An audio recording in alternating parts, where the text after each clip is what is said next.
concept and performance is just beautifully executed. I really love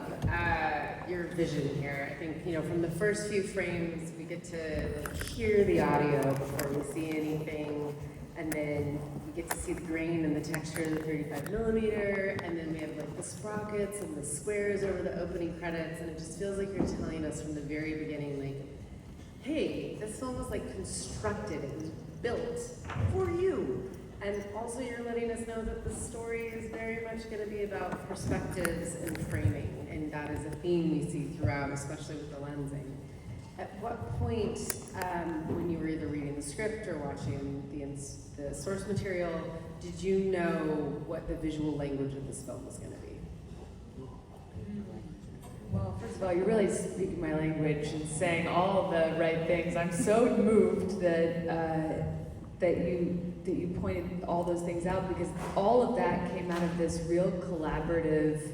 effort on the part of all of us, responding to the material really emotionally together as a group and wanting to just do what we could to place the audience in the right kind of emotional experience. So it was about trying to start the film with a sense of nostalgia that is familiar to those who've had a sense of kind of a disappearing kind of connection to something that they know they have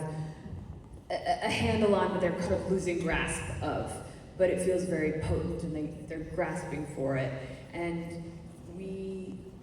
created this little world on this set that we built on a soundstage with the challenge of how do we make a movie in one room, essentially, and not let it become the most boring fucking thing you've ever sat through. And it was a testament to the work of Adam Newport-Berra, our cinematographer, and Jade Healy, our production designer, who formed this brain trust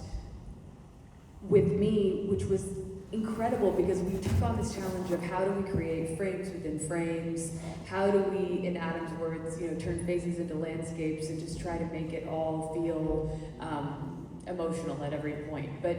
it really just came from filming these actors and responding to what they were doing, and it was so moving to me to watch it here with you guys in this space. I can't tell you how meaningful that was for me, and I'm so grateful for the attention you gave to it was stunning, and that experience was just mind-blowing for me. I do want to come back to Adam Newport-Berra and some of the craft, but first,